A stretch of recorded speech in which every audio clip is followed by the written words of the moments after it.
bahay ng mga pasyente. Minsan Kayo po makakapasin. talaga po, kayo talaga po Oo, sinusundo ako ng sasakyan, makakarang sasakyan, dinadala ko sa within Luzon na. Sa Visayas, pag-uusapan namin sa tiyan o sa Mindanao, sila na kukuha ng ticket ko, ako kumukuha ng ticket ko. So nakapunta na talaga kayo ng Visayas. Ikot ko na. Oo. Mayroong mga killing tools na ginagamit si Mang Lakay sa panggagamot niya.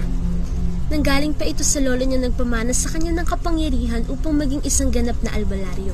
Maliliit lamang ito nang matanggap niya sa kanyang lolo, ngunit in-upgrade na lamang ito ni Mang Lakay sa pamamagitan ng pagdadagdag ng ilang mga imahe at mutya gamit ang epoxy steel. Marami siyang mga killing tools sa may iba't ibang mga disenyo.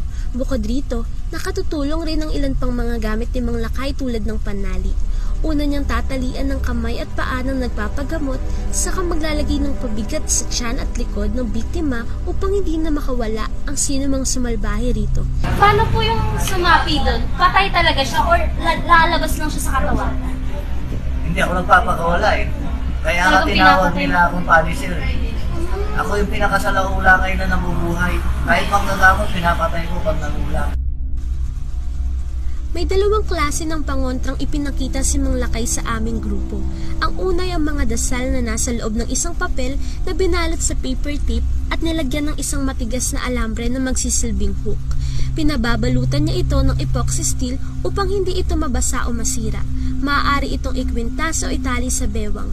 Ayon kay Mang Lakay, may mga oras na hinuhubad ng mga tao ang kanilang pangontra dahil naiirita sila at minsan naiinitan. At sa mga oras na ito, maaari na sila muling atakihin ng kalaban.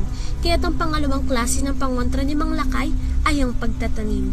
Ini-implant niya ang maliliit na bagay sa braso ng